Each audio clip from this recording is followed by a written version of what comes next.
My employer recently contacted me and told me it would be at least a month before I'm back in the office. I work in an office job. They had sent everyone home because of the whole coronavirus situation to work remote. And I started to think, if I could work from home, I could work remote.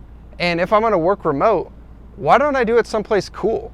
Why don't I take this, what's probably a once in a lifetime opportunity, and do it in an amazing location? So that's what I'm gonna do. I'm gonna take my 1979 van and I'm gonna drive it out west. And I'm going to live and work remotely in just a picturesque setting.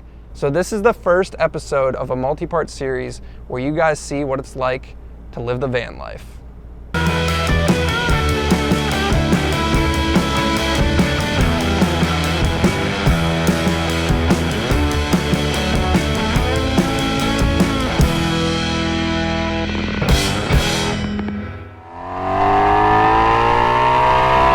Welcome everyone to another episode of Eat, Sleep, Drive. Make sure you're hitting the subscribe button so you don't miss any future content on the channel. And you're not gonna wanna miss the next couple episodes. The next couple episodes are gonna be about me driving my van out west and attempting to live in it. This is a very fluid situation with everything that's going on with the coronavirus and stuff like that.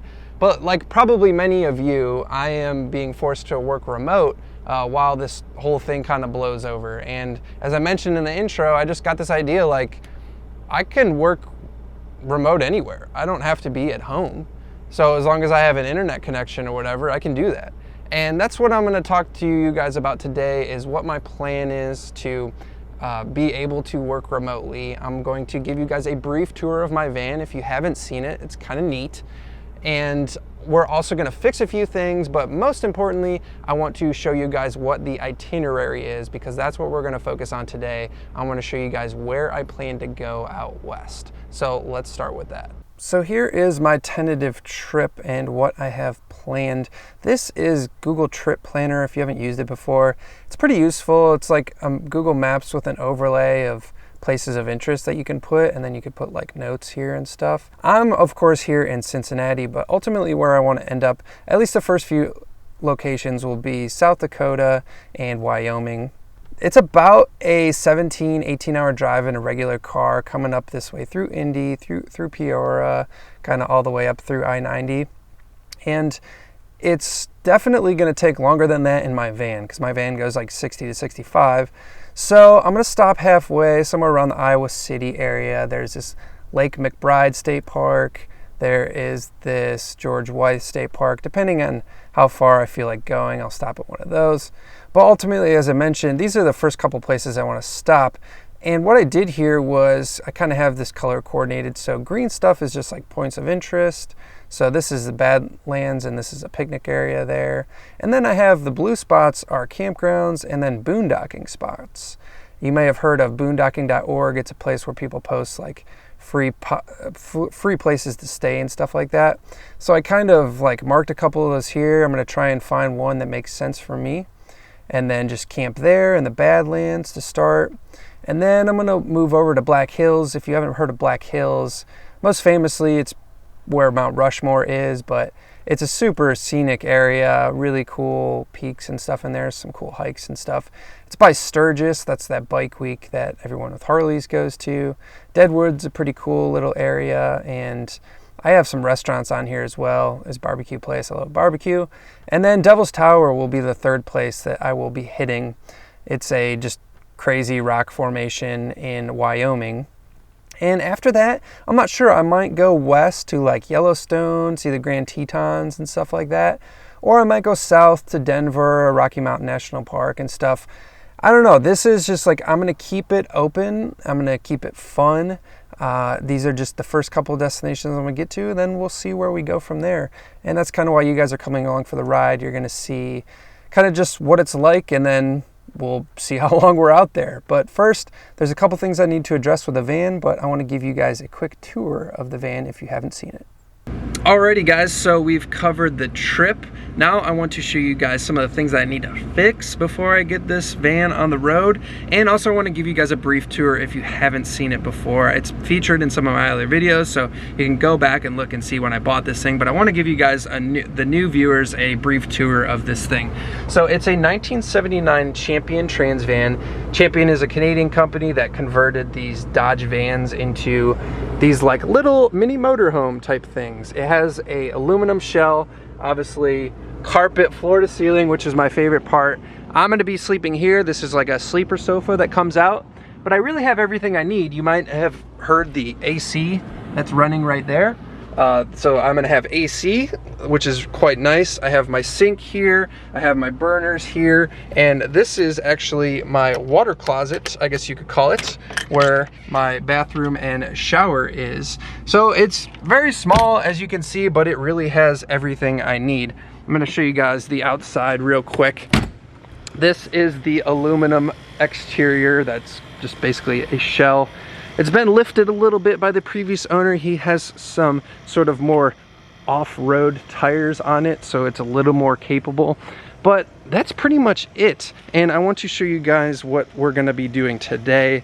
Before we take this thing out on the road, I wanna make sure it's fully sorted. So there are some things that came up. Like, first of all, I took this thing on a trip last weekend as sort of kind of just a proving trip to see how this was gonna go, and I just went camping for the weekend, and somebody hit my mirror and destroyed it, which I was super bummed about. But I bought this kit off of Summit. It's like, it already has like mounting hardware and stuff, but I'm probably just gonna be able to use this mirror hopefully, so we're gonna try and fix that up. Of course, I have some oil here. I'm gonna change the oil. It's always a good idea to do that before a trip. And then we have things like this adhesive because the rear view mirror fell off, so I need to reapply that. And then the last thing that we're gonna do is, this thing doesn't leak, it's pretty well sealed, but I've noticed that the like caulk or whatever you wanna call it is starting to crack. So I'm gonna reseal it in some areas just to make sure that I don't encounter any leaks or anything like that when I'm in the middle of nowhere. So clearly we have a lot of things to do today. Let's get to it. So the first and most important thing to fix was my mirror. Given that I can't see anything without this driver's side mirror, it's really super important. The kit itself comes with a couple brackets and stuff, but my hope was to get this thing off and just installed with the current brackets that were on there. And fortunately, that's what I was able to do. It's pretty much one for one, actually. I got lucky. This was like a $20 kit on summit.com. So just removed the one fastener, installed the new mirror on there, and it was basically good to go.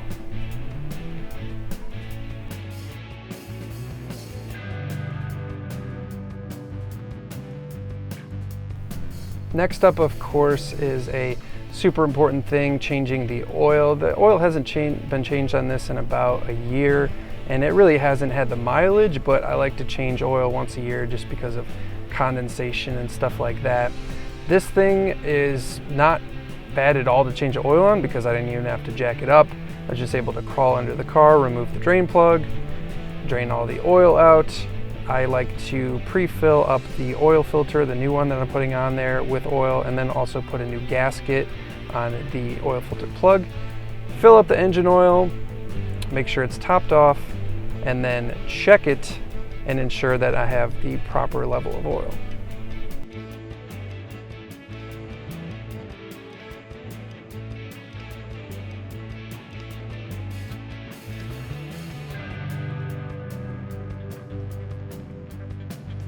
Another thing that I wanted to do, I mentioned earlier, is kind of reseal these windows. So the first thing I did was kind of clean off the areas where I was going to be sealing, and I needed them to be clean because the sealant needs something to stick to. So kind of went around cleaning it off, and then I got my sealant out.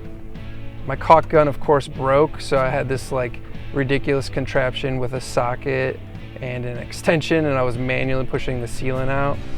But you can see me doing it here on the top and then the side, and it turned out okay.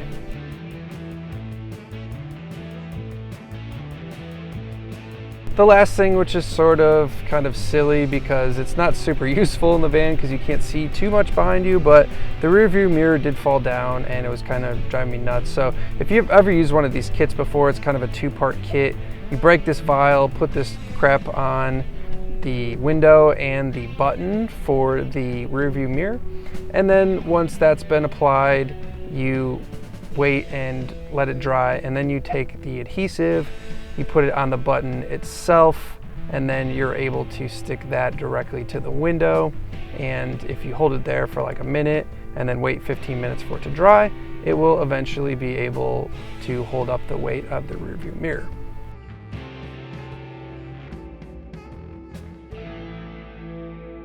All right, let me show you guys the sealant that I applied. It's admittedly not my finest work ever, but look at the rest of the van. It's not the nicest van ever. I think it'll be okay. The van doesn't leak already, but I just want to make sure that I'm doubly fine whenever I'm like in the middle of nowhere and it's probably pouring down rain. But this is it. I think the van is ready to go. So now all I have to do is throw my crap in here and head out. And that's what you guys are going to see on the next episode of Eat Sleep Drive. If you guys made it this far into the video, I really appreciate you watching. Make sure you hit the subscribe button once again so you don't miss out when I do finally take this thing out. It's going to be the next episode, and who knows what we're going to encounter, guys. I'm really looking forward to it, though, and really looking forward to sharing it with all of you. So once again, appreciate you guys watching. Eat Sleep Drive TV on Instagram if you want to see what I'm up to in between episodes, and I'll see you on the next one. See ya.